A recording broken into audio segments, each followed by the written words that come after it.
Bienvenue sur Radio Corse International, Telepaese et à Madinale. En ce début de semaine, en ce lundi 4 novembre, on va souhaiter une très très bonne fête à tous les Charles. Bonjour, salut à tous.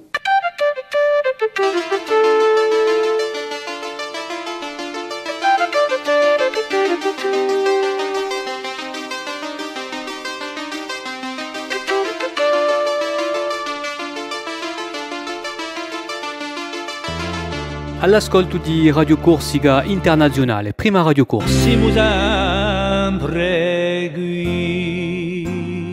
Alors j'espère que vous avez passé un très bon week-end. C'était les champignons, c'était les châtaignes, ramassage. En plus le week-end était très long, il a fait très très beau. J'espère que vous allez bien profiter. Encore aujourd'hui, à première vue, vous n'avez rien d'autre à faire. Vous pouvez faire un petit tour pour les champignons et pour les châtaignes. On va jeter un petit coup d'œil de suite sur la météo avec Philippe Jam. Et bien sûr, on va jeter un petit coup d'œil aussi sur l'information de ce lundi.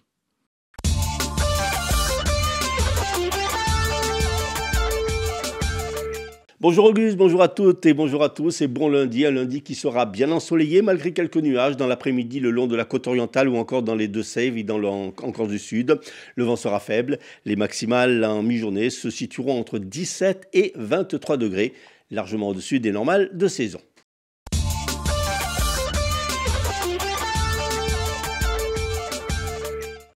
Une enquête pour homicide volontaire a été ouverte par le parquet de Bastia après l'assassinat d'André Guérini, restaurateur à Calvi.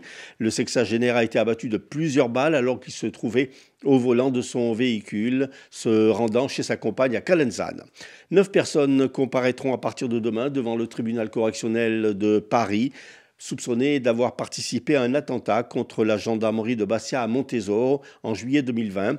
L'attentat avait été revendiqué quelques jours plus tard par le FLNC.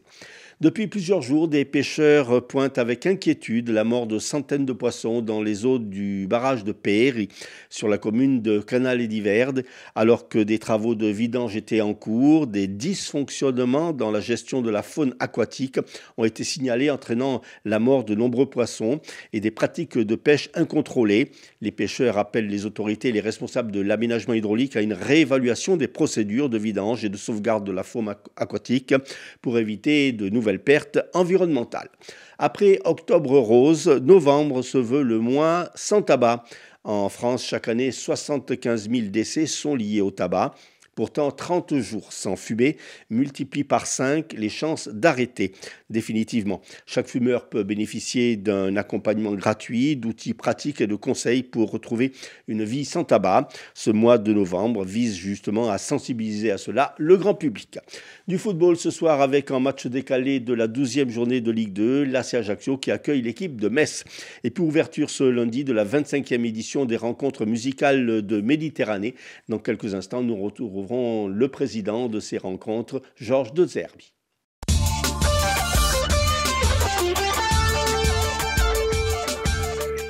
Merci Philippe, et puis on va vous retrouver un peu plus tard pour l'invité qui sera aujourd'hui Monsieur Georges De Zerbi pour nous parler des rencontres musicales méditerranéennes qui débutent aujourd'hui.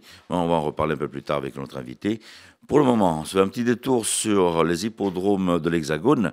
Alors, je ne sais pas si hier vous étiez sur Ajaccio, à Vignette, c'était la dernière de la saison, avec de très très belles courses qui se sont disputées hier, donc reprise des courses sur l'ensemble de l'île, ce sera pour le printemps. Pour le moment, un petit détour sur les pronostics donc au niveau national. Les pronostics hippiques de Rémi sur Radio Corse International. Bonjour à tous, ce lundi dans les bons coups du jour, nous serons sur l'hippodrome de Fontainebleau pour le Quintet. Je vais y retenir le numéro 3 Scarface qui ne devrait pas sortir des premières places. Passons à la réunion de Vincennes, dans la 7e le 8 Maestro River devrait l'emporter, tout comme dans la 8e le numéro 8 Mazina de Thiard. Bon jeu à tous. On poursuit avec Paxi qui elle pour ce début de semaine va vous donner un peu l'horoscope du lundi.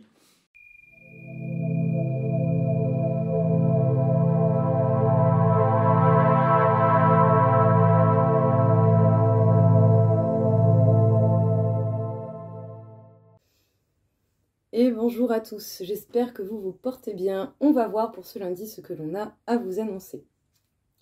Les béliers, il va falloir faire preuve de persévérance pour pouvoir accepter la réalité de certains faits que vous allez rencontrer aujourd'hui. Les taureaux, vous devrez faire face à certaines situations peu agréables. Il va falloir vous affirmer face à tout cela. Les gémeaux, fixer des objectifs, c'est bien. N'hésitez pas à faire les choses étape par étape pour les atteindre. Les cancers, un travail d'équipe va rapporter des résultats. Vous pourriez même être amené à le fêter avec les personnes qui vous ont épaulé. Les lions, rajoutez un côté beaucoup plus stable et pragmatique aux fondations d'un projet au niveau professionnel. Les vierges, ne fuyez pas et n'essayez pas de ne pas comprendre certaines pensées qui peuvent vous paraître négatives. Votre esprit a besoin d'un peu d'éclaircissement. Les balances, vous allez grandement avancer, vous pourriez même prendre de toutes nouvelles directions. Les scorpions, vous n'allez pas forcément partager certaines prises de risques au niveau professionnel ou tous les efforts que vous mettez en place dans votre vie professionnelle pour atteindre votre but. Les sagittaires, sachez bien que vous allez réussir aujourd'hui à vous sentir apaisé et dans un bon feeling avec vos projets sentimentaux et surtout avec les choses qui vous tiennent à cœur. Les capricornes, prenez du recul avant de foncer dans une toute nouvelle histoire, dans une nouvelle aventure, d'une manière générale. Analysez pour justement visualiser les possibilités qui s'offrent à vous au niveau des résultats. Les Verseaux, sachez bien que vous êtes protégés, mais que vous avez également la capacité de mener à bien les choses par vous-même, et tout cela en étant ancré et fiable dans vos actions. Et enfin, les poissons, de nouvelles propositions au niveau professionnel peuvent venir à vous, même si vous ne le savez pas encore, vous pourriez être surpris aujourd'hui par des propositions assez innovantes. Et bien voilà tout le monde, je vous souhaite à tous une très belle journée et je vous dis à bientôt.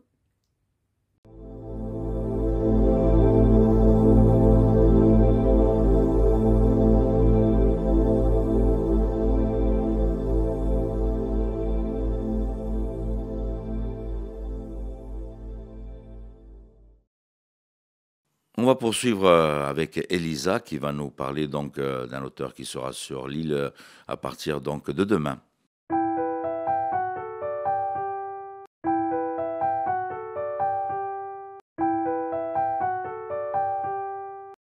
Et bonjour à toutes et à tous, je suis ravie de vous retrouver sur Radio Corse International. Aujourd'hui, on va parler évidemment littérature et actualité littéraire. Alors, l'actualité littéraire, c'est celle de l'association Musa Nostra que je salue. Musa Nostra a l'honneur d'accueillir pour une semaine de résidence l'écrivain René Freigne à partir du 5 novembre.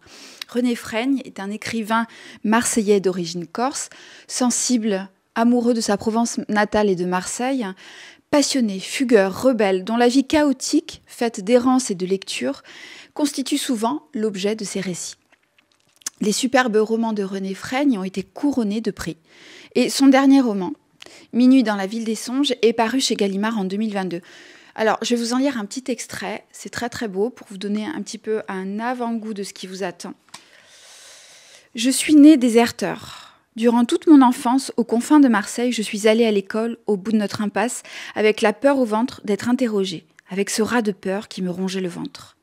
La voix de ma mère écartait de mon corps les odeurs grises des livres de grammaire, des cartables, de la poussière de craie et de la peur. Les rectangles jaunes qui soulignaient et résumaient l'histoire de France et les règles de grammaire me donnaient envie de vomir. Il fallait tout apprendre par cœur et attendre son tour pour réciter devant les autres. Envie de vomir. J'ai passé mon enfance à rêver à la belle lumière qui inondait dehors les forêts, les chemins et les villes. Je n'allais presque pas à l'école, je marchais jusqu'au soir dans les collines et les rues de la ville. Voilà pour ce petit extrait. Quelle actualité donc ? Vous pouvez rencontrer René Freigne le mardi 5 novembre à partir de 18h30 au siège de l'association Musa Nostra au 7 place Vattelapesque, en plein centre ancien de Bastia.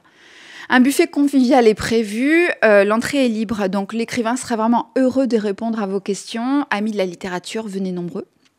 Autre événement important, René Freigne animera un atelier d'écriture le samedi 9 novembre à partir de 15h, toujours dans les locaux de Musa Nostra, dans le centre ancien. Ce sera franchement à ne pas douter un moment précieux d'échange et de création. René Freigne anime depuis de très très nombreuses années des ateliers d'écriture à vos agendas. Donc, voilà pour cette actualité littéraire de l'association Musa Nostra qui va accueillir René Freigne à Bastia. Et je rappelle que Musa Nostra œuvre pour la littérature de manière vivace et accueille très souvent des écrivains de renom. Donc c'est très intéressant. Quant à moi, je vous souhaite une belle semaine et à très bientôt sur Radio Corse International.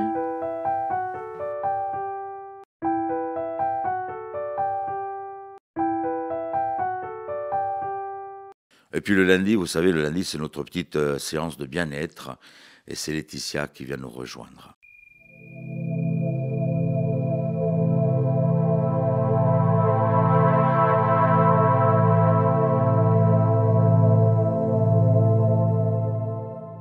Bonjour et bienvenue dans cette chronique dédiée au bien-être. Je suis Laetitia, coach et sophrologue, et aujourd'hui j'aimerais vous parler de croyances limitantes. Alors, qu'est-ce que c'est que ces croyances limitantes ? Les croyances, ce sont vraiment des convictions que nous avons sur nous-mêmes, sur le monde, sur les autres. Donc quelque chose qu'on tient comme étant une réalité générale, vraiment quelque chose d'établi, on va dire.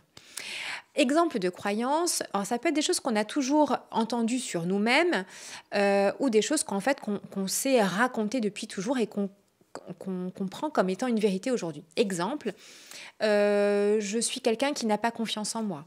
Je suis quelqu'un de colérique. Je suis une personne, je ne suis pas patiente. Je suis nulle. Je n'y arriverai pas, etc., etc. Donc toutes ces croyances, en fait, qu'on a dans un coin de notre tête, qui tournent en boucle parfois et qui parfois nous limitent, c'est pour ça qu'on les appelle les croyances limitantes, qui nous limitent et qui nous empêchent de passer des caps de réussite, de croissance, parce qu'on pense qu'on n'y arrivera pas du tout. Et ce n'est pas toujours des croyances qui sont réelles. Et c'est pour ça qu'il est important de les détecter et de les déconstruire pour pouvoir les transformer en croyances aidantes qui peuvent en fait nous aider à atteindre nos objectifs. On va reprendre par exemple la croyance je n'y arriverai jamais, voilà. Ou alors je n'ai pas confiance en moi. Et je vais vous proposer 4 étapes pour déconstruire cette croyance en une croyance positive et aidante.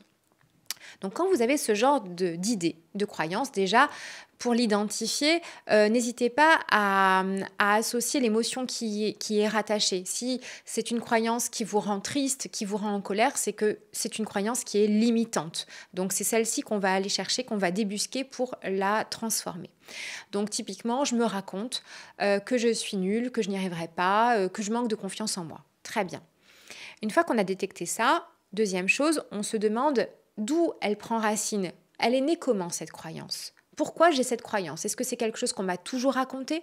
Est-ce que c'est parce que par le passé, j'ai eu une expérience où je me suis sentie pas confiant, ou alors parce que j'ai eu un échec, en tout cas ce que je considérais être un échec ? Est-ce que c'est ça qui a fait que je me suis construit cette croyance et que je l'ai généralisée ? Donc on va chercher l'origine. Ensuite, on va chercher la preuve du contraire. Exemple, je n'y arriverai jamais, je suis nulle, ou alors je n'ai pas confiance en moi.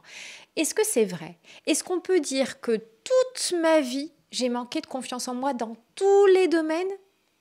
Est-ce qu'on peut dire qu'il n'y a aucun domaine dans ma vie où je suis vraiment pas à l'aise, etc., même dans ma sphère personnelle ? On va vraiment aller chercher la preuve du contraire. Est-ce qu'un jour, j'ai été à l'aise ? Est-ce qu'un jour, je me suis sentie en confiance ? Est-ce qu'un jour, j'ai réussi quelque chose ? On va aller chercher l'expérience qui apporte la preuve du contraire. Et une fois qu'on l'a trouvée, parce que forcément vous allez en trouver une, on va l'utiliser et on va en fait repartir du principe que si on l'a fait une fois, on peut le refaire, que c'est pas un problème de ressources et que c'est juste un problème de croyance. Et donc du coup, on va s'imaginer en s'appuyant sur l'expérience passée où on a réussi, où on a été en confiance, où on a atteint nos objectifs, où on a réussi quelque chose, et on va fermer les yeux et on va s'imaginer de nouveau en train de vivre cette expérience en ressentant la fierté, la joie qu'on a ressentie à ce moment-là, et on va se projeter sur quelque chose qu'on aimerait faire et on va se reprojeter avec cette même ressource et cette même capacité à réussir et avec cette émotion de joie et de fierté qui accompagne cette capacité de réussite. Et vous allez voir que tout doucement, à force de refaire ce switch, donc cette déconstruction et cette reconstruction de croyances, vous allez retransformer vos pensées en des pensées aidantes qui vont vous pousser à atteindre vos objectifs. Surtout, n'oubliez pas, vos pensées créent votre réalité et vos pensées sont le fruit de vos propres croyances. Elles ne sont souvent pas totalement objectives. Donc, il est important de les rationaliser et d'apporter à votre mental la preuve du contraire. Parce que n'oubliez pas, souvent le mental, lui, se réfugie dans ce genre de croyances parce qu'il n'a pas envie qu'on bouge les choses ou qu'on change les choses. Lui, il veut rester dans son confort. Donc, n'hésitez pas à aller à faire cet exercice pour reprendre le contrôle de vos pensées et pour déconstruire une histoire que vous vous êtes peut-être racontée depuis toujours. Voilà, j'espère que cet petit exercice de coaching vous pourra vous aider. En tout cas, je vous souhaite une très belle semaine et je vous dis à très bientôt.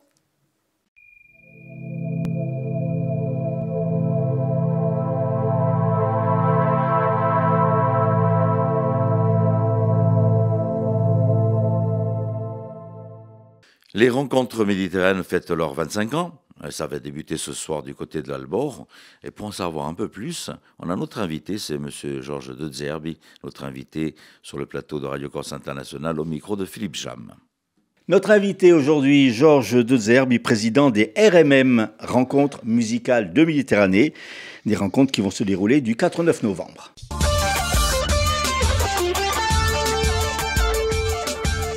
Georges De Zerbi, bonjour. Bonjour. Alors, présentez-nous un petit peu tout d'abord l'esprit de ces rencontres. L'esprit ne change pas, c'est la 25e année, 25e édition. L'esprit ne change pas, c'est la rencontre, l'amitié, la fraternité, l'échange. Alors l'échange tant au niveau des musiciens que des spectateurs, que de toutes les personnes qui interviennent à des degrés divers dans l'organisation de notre semaine.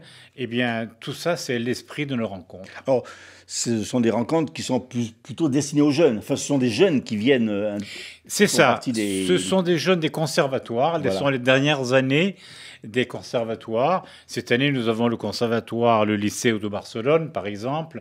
Nous avons celui de Milan, comme d'habitude. Nous avons celui de Lucca. Cette année, c'est un fait nouveau. Et donc, effectivement, ce sont des jeunes. Alors, j'ai vu il n'y a pas plus tard qu'hier sur Facebook que les jeunes étaient là, tous en groupe, et ils disaient « ça y est », en italien, « ça y est, nous repartons, hop, chouette ».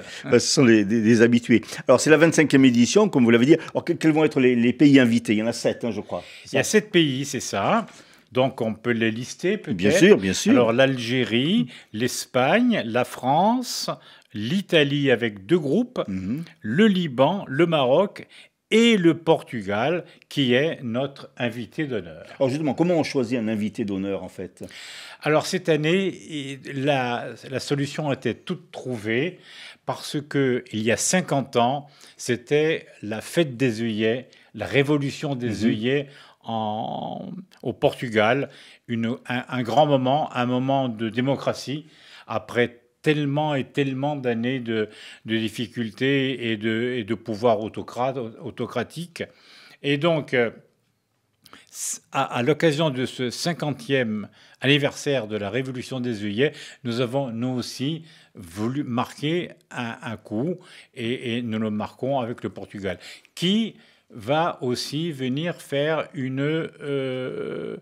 exposition, toujours dans l'esprit de ce 50e anniversaire. Alors, 7 pays, on vient de les nommer, c'est limité ou est-ce que vous pourriez en avoir plus? Parce qu'il y a d'autres pays, bien sûr. Bien sûr. Non, il pourrait y en avoir plus, mais évidemment, vous savez, vous connaissez le nerf de la guerre. Et donc, voilà, donc on ne peut pas... Parce qu'il faut bien souligner une chose que nous soulignons chaque fois, mais qui parfois est oubliée. tous les spectacles sont gratuits. Bien sûr. Donc, c'est nous qui nous débrouillons pour avoir les fonds nécessaires pour que la musique puisse aller non seulement à Bastia et à Ajaccio et dans les grands centres urbains de Corse, mais également dans les communautés, dans les collectivités qui nous soutiennent, qui nous aident, même financièrement, et qui nous accueillent toujours à bras ouverts. Alors justement, vous parliez de spectacles gratuits, des spectacles qui ont lieu dans les établissements scolaires, mais pas que. Il y a plusieurs endroits, ça va jusqu'à Bonifacio, vous allez. Oui, on va jusqu'à Bonifacio. Alors, il y a 20 concerts scolaires, ce qui est beaucoup, mais c'est normal. Ça s'appelle les jeunesses musicales de Méditerranée. Nous voulons aller au-devant des jeunes, leur présenter la musique, et puis ils la voient, ils la touchent, je dirais. Alors que, évidemment, de nos jours, on a cette possibilité, les professeurs ont cette possibilité de montrer la musique avec la vidéo. On peut voir n'importe quel orchestre, le plus prestigieux, donner comment dirais-je, donner de la musique. Mais là, ils voient des jeunes comme eux qui jouent cette musique, et elle est palpable, et c'est très important. Alors les lieux, donc il y aura Bastia, Foriani, Bigoul, il y a Borgo, Luciana, Erbalonga, Lourdes, Follet, Talone, Olette, Belgodère, l'Île Rousse, Ajaccio et Bonifacio. On va bien voyager avec toutes ces... On voyage bien, on voyage beaucoup, on voyage beaucoup. Donc, je disais... Et ça suppose une énorme organisation. Une énorme organisation. Nous avons 15 autocars loués. Eh oui. Qui partent tous les jours, qui vont, qui accompagnent, qui reprennent, qui amènent, etc., etc. Alors, je ne parle pas des nuitées d'hôtel, des repas servis, etc., etc. Mais c'est une organisation, c'est une grosse logistique, effectivement. Alors, on peut peut-être juste, sans entrer trop dans les détails, donner les noms des formations, peut-être. Alors, l'Algérie, il y a... Antique Music, c'est ça? Oui, Antique Music, c'est ça, voilà. Ensuite, il y aura en Espagne, pour l'Espagne, le conservatoire. C'est le conservatoire du Liceo de Barcelone. Qui sont déjà venus.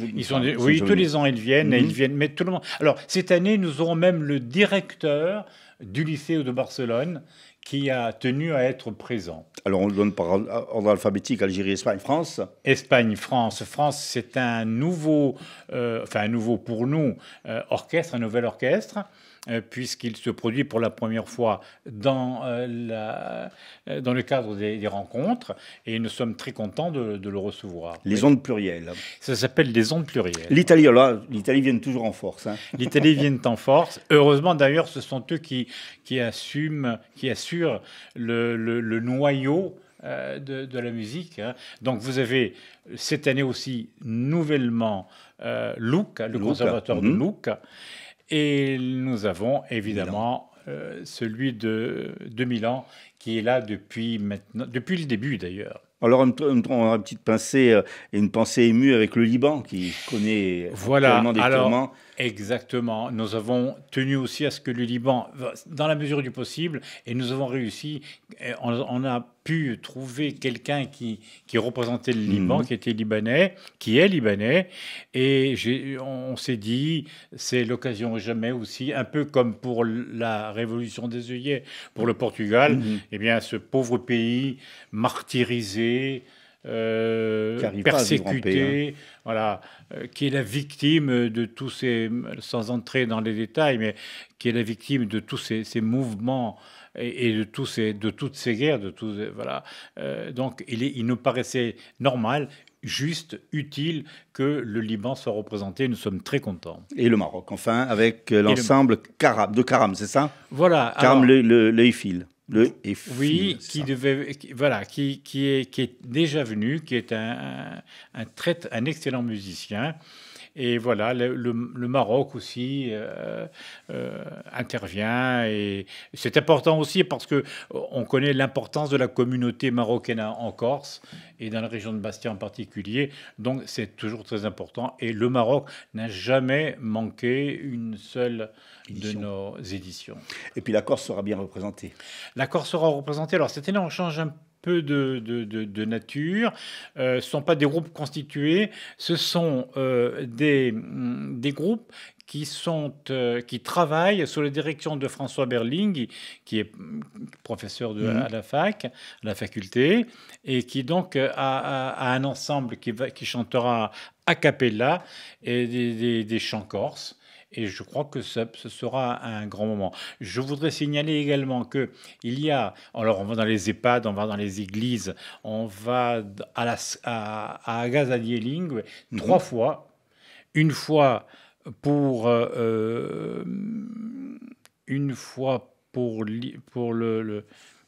Portugal, une fois pour l'Espagne et une fois pour le Maroc. Et le mardi, il y aura donc le consul du Portugal qui sera présent.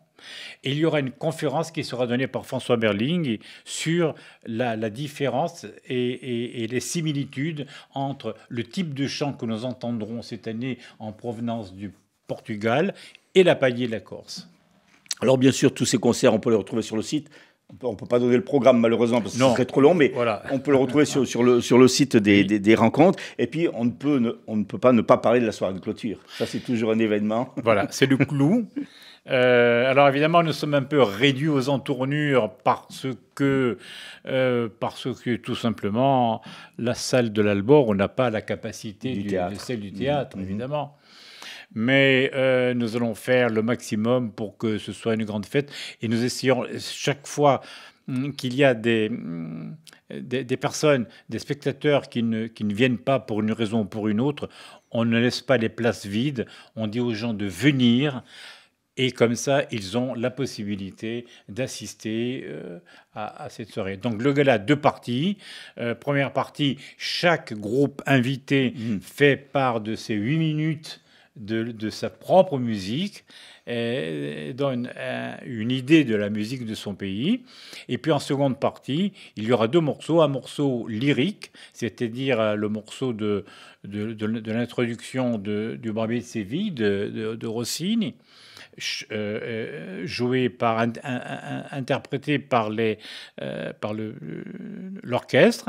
Et en deuxième partie, la soprano bastiaise qui chantera un chant qui existe déjà, mais sur lequel j'ai mis des paroles corses, et qui s'appelle donc Musica Spertuda, et ce sera chanté par donc Julia Knecht, qui sera l'invité. Donc le coup d'envoi, donc c'est le 4 novembre, parce qu'on va donner, c'est du 4 au 9 novembre. C'est ça. Donc ça, le coup d'envoi, il a lieu à l'Albor. Il a lieu à l'Albor. Donc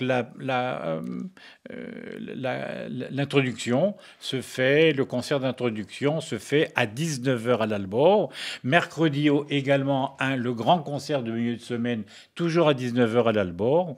En revanche, la soirée de gala a lieu à 20h30, toujours à l'Albor. Et là, il y a des billets qu'il faut retirer absolument. Sinon, on ne peut pas entrer. C'est gratuit, mais il faut prendre. C'est gratuit, mais il faut retirer le billet. Donc, on vous renvoie sur le site des rencontres musicales de Méditerranée. Voilà. Georges de Zerbi, merci beaucoup. Je vous en prie. Et puis, on attend avec hâte donc, ces rencontres qui débutent donc, le 4 novembre.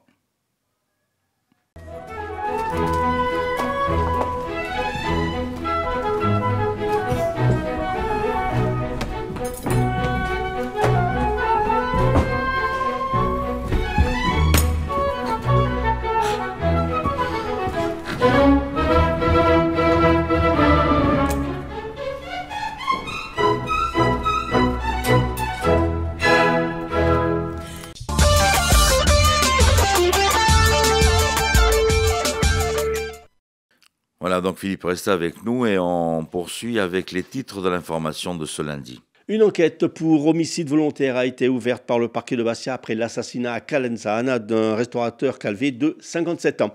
9 personnes soupçonnées d'appartenir au FLNC comparaîtront à partir de demain devant le tribunal correctionnel de Paris. Ils sont soupçonnés d'avoir participé à un attentat contre la gendarmerie de Bastia en juillet 2020. Et puis en football, en match décalé de la 12e journée de Ligue 2, l'AC Ajaccio accueille ce soir l'équipe de Metz. Météo, c'est du soleil. Allez, avant de nous quitter, on va retrouver notre monsieur cinéma, Alain Luciani. Il donne une petite conférence ce soir sur Bastia. Et puis on le retrouve aussi bien sûr de suite sur Radio Corse International et Télépaese.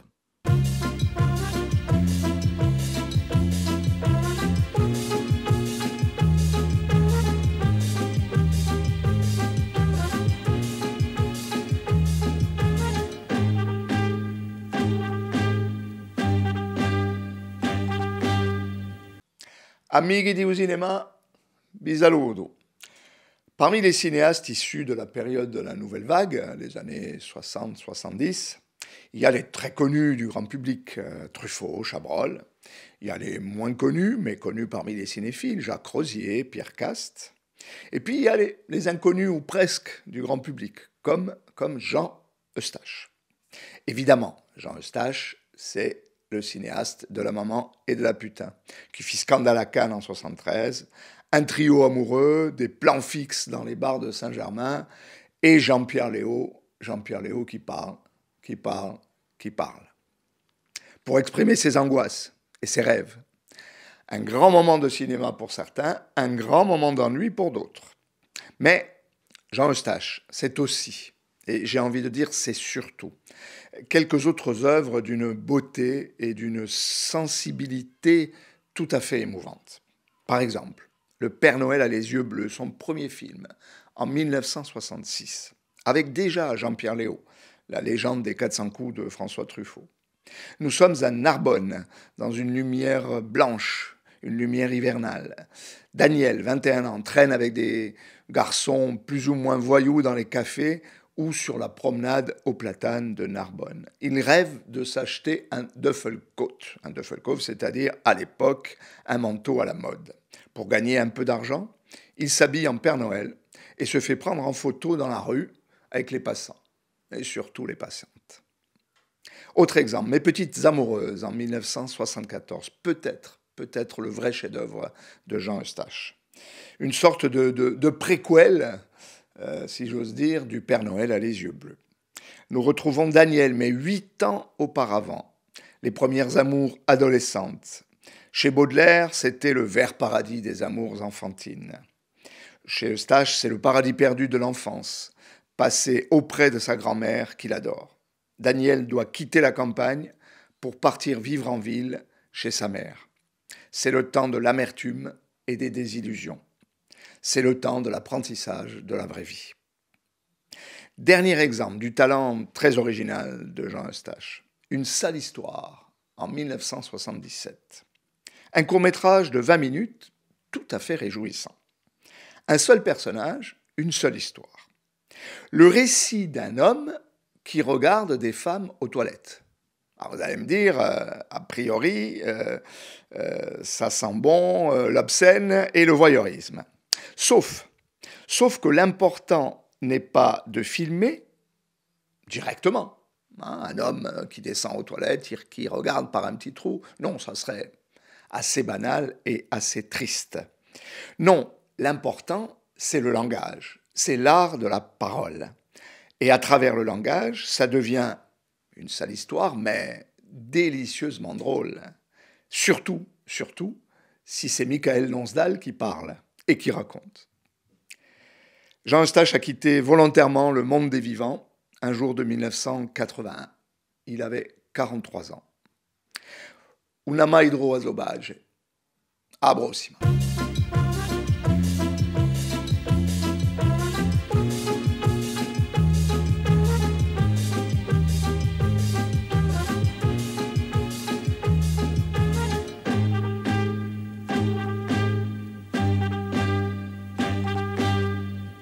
Voilà, merci Alain, donc, et puis allez le rencontrer ce soir sur Bastia.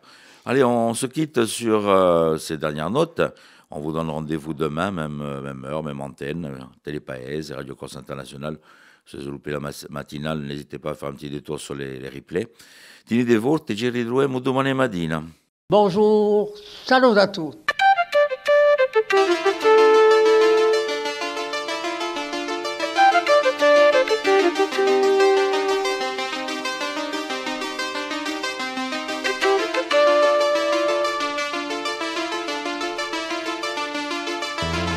All'ascolto di Radio Corsica Internazionale, prima Radio Corsa. Siamo sempre qui.